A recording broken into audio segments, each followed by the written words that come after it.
ఇకపోతే గౌరవనీయులు ఉత్తమ్ కుమార్ రెడ్డి గారు, నిన్న ఉత్తమ్ కుమార్ రెడ్డి గారు మాట్లాడుతూ అసలు ఆంధ్రప్రదేశే మంచిగుండేనట్టు ఆయనకు. ఆంధ్రప్రదేశ్లో ఉన్నప్పుడే తెలంగాణకు నీటి పంపకాల్లో అన్యాయం జరగలేదని చెప్పి ఆయన ఉత్తమ్ కుమార్ రెడ్డి గారు మాట్లాడితే, అసలు తెలంగాణ ఉద్యమానికి కారణమే నీళ్లు కదా, నిజంగా మీరు అన్యాయం చేయకపోతే ఉద్యమం ఎందుకు పుడుతుండే అంటే, ఆయన ఉత్తమ్ కుమార్ రెడ్డి గారు మొత్తం తెలంగాణ ఉద్యమాన్ని, తెలంగాణ అమరుల త్యాగాలను, జయశంకర్ గారు లాంటి మేధావులను కూడా కించపరిచే విధంగా, తప్పుపట్టే విధంగా నిన్న ఉత్తమ్ కుమార్ రెడ్డి గారి వ్యాఖ్యలు ఉన్నాయి. ఇప్పుడు తెలంగాణ ఉద్యమంలో ఆ రోజు కేసీఆర్ పోరాడుతుంటే మీరు ఎక్కడున్నారు ఉత్తమ్ కుమార్ రెడ్డి గారు? మీరు వైఎస్ రాజశేఖర రెడ్డి గారితో ఉన్నారు, మీరు కిరణ్ కుమార్ రెడ్డి గారితో ఉన్నారు. మీరు ఆ రోజు నల్గొండ జిల్లాను ముంచి ఆంధ్ర ప్రాంతానికి నీళ్ళిచ్చే పులిచింతల ప్రాజెక్టును పోలీస్ పహారాలో దగ్గరుండి కట్టించే పనిలో ఉన్నారు ఉత్తమ్ కుమార్ రెడ్డి గారు. ఎవరు తెలంగాణ ప్రయోజనాలు కాపాడిందో తెలియదా రాష్ట్ర ప్రజలకు? మీ పాలనలో జరిగిన అన్యాయాలను, నీటిపారుదల రంగంలో జరిగిన అన్యాయాలను కేసీఆర్ గారు సరిచేసిండు. ఇన్ఫాక్ట్ చెప్పాలంటే, మీరు ఆనాడు తెలంగాణ నీళ్లను ఆంధ్రాకు మళ్లించే ప్రయత్నం చేస్తే కేసీఆర్ గారు దాన్ని సవరించి తెలంగాణ పంట పొలాల్లోకి మళ్లించే ప్రయత్నం చేస్తున్నారు. సో ఆ రకంగా ఇలా వాస్తవాలు ప్రజలు గమనిస్తా ఉన్నారు. నేను ఒకటే ఈ ప్రభుత్వానికి చెప్పదలుచుకుంది, ఇంకా మిగతా చాలా విషయాలు ఉన్నాయి కానీ అవన్నీ నేను అసెంబ్లీలో తప్పకుండా మేము కూడా ప్రిపేర్ అయ్యి వస్తాం. నిన్న ఇప్పుడు ఒక ముఖ్యమంత్రి గారు మాట్లాడితే, ఒక ప్రభుత్వం మాట్లాడితే గాయగత్తర చేసుడు కాదు. ఇప్పుడు సబ్జెక్ట్ లేని వాళ్ళు గాయగత్తర చేస్తారు, విషయం తెలియని వాళ్ళు విషయం చిమ్మే ప్రయత్నం చేస్తారు, అంతే కదా.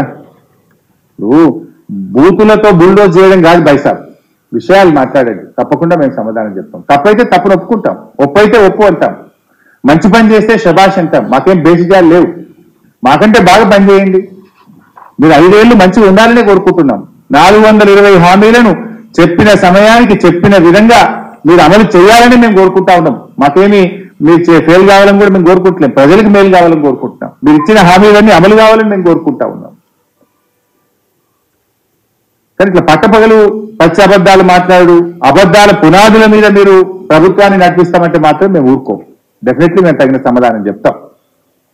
మీరు నోరు బారేసుకోవచ్చు, మేము బారేసుకోం. ఇప్పుడు కానీ నేను ఒక పాయింట్ చెప్పదలుచుకున్నానంటే, నిన్న రేవంత్ రెడ్డి గారు సరిగ్గా ప్రిపేర్ అయితే ఇప్పుడు అడ్డంగా దొరుకుతాయి. నేను ఒక్కొక్క ఆధారాలతో సహా పెట్టి మీకు కనీసం అసెంబ్లీ కన్నా మంచిగా ప్రిపేర్ అయ్యి రండి, మేము కూడా ప్రిపేర్ అయ్యి వస్తాం. అసెంబ్లీ వేదికగా ఎవరు మంచో ఎవరు చెడో, ఏది నిజమో ఏది అబద్ధమో అసెంబ్లీ సాక్షిగా మాట్లాడుకుందాం. బాగా ప్రిపేర్ అయ్యి రండి, మీ స్క్రిప్ట్ రైటర్లను మార్చుకోండి. మంచిగా ప్రిపేర్ అయ్యి వస్తే మేము కూడా ప్రిపేర్ అయ్యి వస్తాం. మీరు ఏ డేట్ పెట్టారో పెట్టండి, అన్ని రకాల చర్చలకు ఎన్ని గంటలైనా మాట్లాడడానికి మేము సిద్ధం. కానీ ఒకటే విషయం, పోయినసారి ఏమైంది మీరు చూసింది బైసార్ ఇట్లే డైలాగులు కొట్టారు, అసెంబ్లీలో ఎంతైనా మాట్లాడదామంటారు, మా మైక్ వేయాలి, మీరు చూడలేదా? లాస్ట్కు స్పీకర్కి మేము దండం పెట్టాల్సిన పరిస్థితి వచ్చింది. మన వైట్ పేపర్ మీద మీరు మాకు చర్చకు అవకాశం ఇవ్వకుండా, కనీసం క్లారిఫికేషన్ కూడా అవకాశం ఇవ్వకుండా హౌస్ అడ్జెంట్ చేసుకొని ఎవరు పారిపోయిందో రాష్ట్ర ప్రజలు చూడలేదా?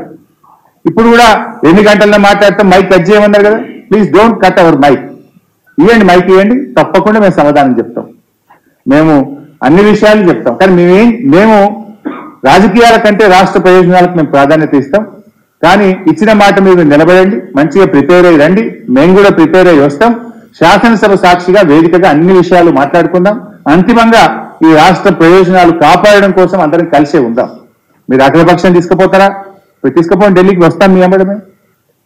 అఖిలపక్షం ఇప్పుడు మేము మా ఎంపీలు గౌరవనీయులు కేశవరావు గారు, నామా నాగేశ్వరరావు గారు ఢిల్లీలో కేంద్ర జలవనరుల మంత్రిని కలిసి ఈ ప్రాజెక్టులు కేఆర్ఎంబీకి తీసుకోవద్దు, దయచేసి దీన్ని ఆపండి అని చెప్పి వెళ్ళి కలిశారు.